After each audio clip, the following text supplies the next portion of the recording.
आप ये देखिए कि न्यूयॉर्क टाइम्स की एक लीड स्टोरी है कि 12-14 घंटे में फ्लैश फ्लड्स में पाकिस्तान में 150 लोगों का जाँ बहक हो जाना अपनी नौइयत का एक बहुत ही अजीबो-गरीब वाक़या है। ताहम पाकिस्तानी अखबारात, ज़राए इब्लाग, टेलीविज़न चैनल, डॉन न्यूज़पेपर ये सभी कन्फर्म कर रहे हैं कि मेरा ख़्याल है डेथ्स इस वक़्त 220 से ज़्यादा कन्फर्म डेथ्स की बात कर रहे हैं। डॉन में ये भी है कि तकरीबन 157 या 160 लाशें जो हैं वो रिकवर हो चुकी हैं।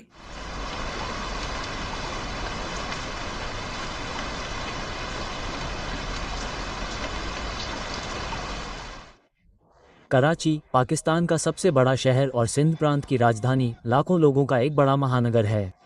लेकिन बुनियादी सुविधाओं की समस्याओं और अनियंत्रित विकास के कारण हर साल मानसून की बारिश के दौरान इसे भारी जोखिम का सामना करना पड़ता है। इस साल की भारी बारिश ने शहर को बाहरी दुनिया से अलग कर दिया है। सड़कें नदी के तल में बदल गई हैं, बिजली और संचार लाइनें ध्वस्त हो गई हैं। अभी तक आपको इस तबाहशुदा गांव में पहाड़ों से आने वाला जो पानी है वो नज़र आ रहा है। पानी अभी तक इस गांव के मलबे के ऊपर से गुजर रहा है और इस तरफ आपको ये जो मलबा नज़र आ रहा है, ये मलबा उन मकानात का है जो तबाह हो गए। और ये जो पत्थर आपको नज़र आ रहे हैं, ये पत्थर जो हैं ये सैलाबी पानी के साथ इस गांव में आए और इस सैलाबी पानी ने इस गांव को मुकम्मल तौर पर तबाह कर दिया है। अभी तक मानसेरा और कई जगह पर अभी तक 157 के करीब लोग जो हैं उनकी। तो दोस्तों, जैसा कि आप जानते हैं कि बारिशों का महीना चल रहा है और बारिशों का महीना जो है पाकिस्तान के लिए बहुत बड़ा चैलेंज बनता नजर आ रहा है, क्योंकि आप देखेंगे कि हमेशा हर साल पाकिस्तान में बाढ़ की वजह से हजारों आदमियों की जान जा रही है और वहाँ की सरकार इन सब चीजों को छोड़कर केवल जुमलेबाजी और आरोप प्रत्यारोप और ये सारी चीजें करती हुई आपको नजर आ रही है। और इनके पास तो मतलब इल्जाम लगाने का, आरोप प्रत्यारोप करने का तो बहुत सारा ही ऑप्शन खुला हुआ नजर आता है, क्योंकि ये उठाकर सारा कुछ पहले अपने प्रदेश की सरकारों पर थोपते हैं और उसके बाद में जब अगर उनसे कंट्रोल नहीं होता है या ये चीजें नजर आती है कि अभी ये प्रदेश की सरकार का मामला नहीं है, तो वो सारा मामला उठाकर जो है भारत के ऊपर थोप देते हैं। अब आप इस वीडियो में भी देखेंगे कि किस तरह से लोग ये कहते हुए आपको नजर आ रहे हैं कि ये जो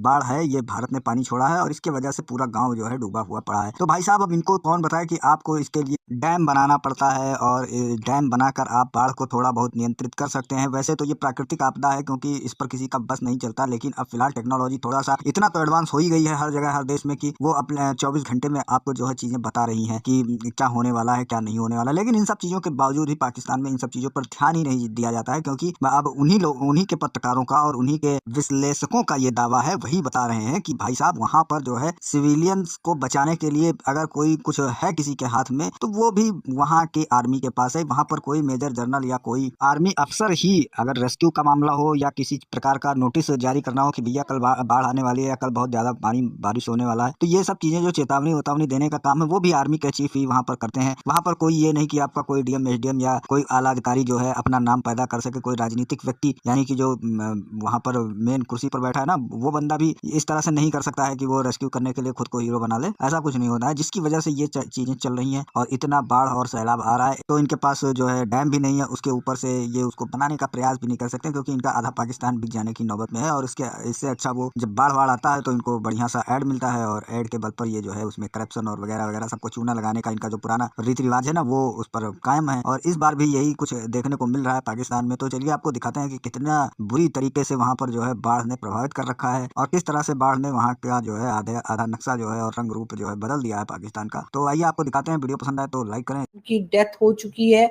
और जो केपीके गवर्नमेंट है जी, उनकी तरफ से 2 हेलीकॉप्टर्स जो है वो भेजे गए थे लोगों को रेस्क्यू करने के लिए, जिसमें से एक हेलीकॉप्टर जो है वो क्रैश हो गया है और उसके अंदर मौजूद 5 लोग जो हैं, जो जाहिर है कि यकीनन जो हेलीकॉप्टर को उड़ा रहे थे उसके लोग होंगे, स्टाफ होगा और कई ऐसे लोग जो कि गवर्नमेंट की तरफ से गए थे। तो वो 5 लोग जो हैं वो भी उसी मौके पर उन तमाम की भी जो है वो शहीद हो गए हैं, वो लोग, उनकी डेथ हो गई है। और साथ ही साथ अभी केपीके गवर्नमेंट का कहना है कि जी हालात काफी खराब हैं, चाहे वो गिलगित बल्तिस्तान हो चाहे दूसरे इलाके केपीके के हों, वहां पर शदीद किस्म का सैलाब जो है वो इस वक्त है और कई लोगों के मकानात जो हैं वो बह चुके हैं, कई लोगों के घर जो है वो बुरी तरीके से डैमेज हुए हैं, बहुत से लोग जो हैं वो मिल नहीं रहे हैं, उनकी तलाश जारी है। नाज़रीन, इस वक्त हम पिखी पिंड के मकाम पर मौजूद हैं।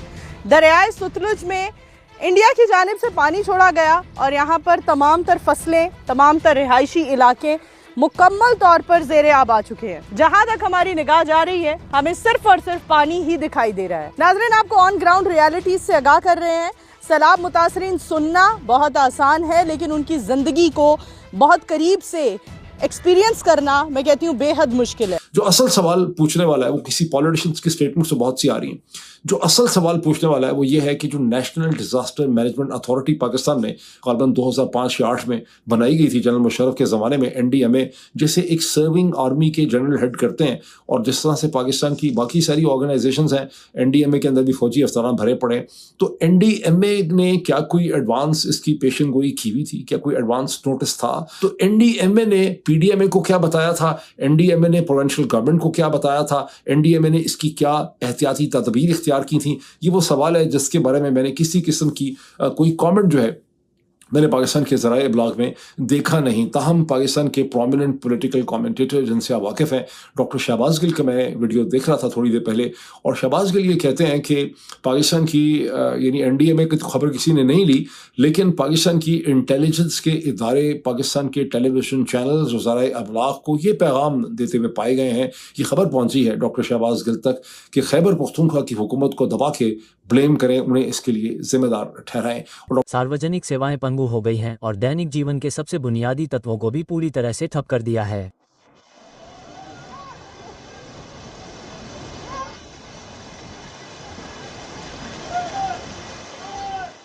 जी हम 14 अगस्त से जो 14 अगस्त वाले दिन हमारी पोस्ट एक्टिव हुई है, तो हम 2000 तकरीबन जो लोगों को इधर कलंजर गांव है वहाँ से लोगों को एवैक्यूएट करके उनको ट्रांसपोर्टेशन दे रहे हैं। ये देखें, लोग आते हैं, अपना सामान, अपना खाने पीने का सामान जो होता है यहाँ से लेकर वो कलंजर गांव में लेके जाते हैं। ठीक है, तो उन लोगों को हम ट्रांसपोर्टेशन मुहैया कर रहे हैं। अच्छा, उस गाँव में क्योंकि पानी आ गया है, घर भी तकरीबन डूब चुके हैं, तो कितने फीसद आबादी है वहाँ पर जो मुतासिर है? जी, कलंजर जो गाँव वहाँ तकरीबन 1000 से 1500 लोग हैं।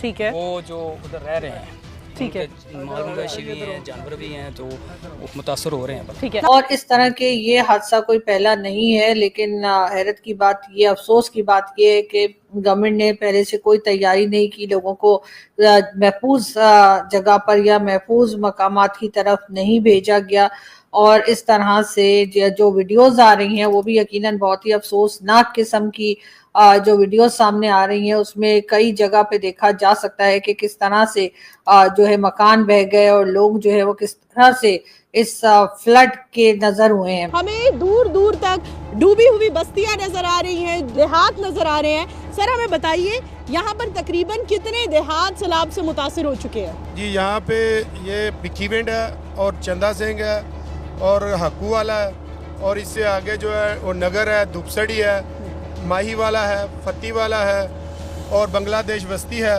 उसके बाद आगे जो है वो सजरा गांव है। शहबाज गिल एक्सप्लेन करते हैं with the help of footage, तस्वीर की मदद से, फुटेज की मदद से, वीडियोस दिखा के कि इस किस्म का जो तूफ़ान है और जो सैलाब है, इसका भला KP की बेचारी हुकूमत जो है प्रोविंशियल, जो वाकई भी आपको ये भी मतलब समझने की बात है कि पाकिस्तान में तमाम तर जो ज़राए और रिसोर्सेज हैं जो मैटर करते हैं पाकिस्तान की स्टेट के अंदर, वो सारे के सारे फ़ौज के कंट्रोल में होते हैं। पाकिस्तान की सिविलियन जो एडमिनिस्ट्रेशन होती हैं, जो डिप्टी कमिश्नर्स हैं, पाकिस्तान की प्रोविंशियल गवर्नमेंट्स होती हैं, उनके पास कोई रिसोर्सेज होते ही नहीं है।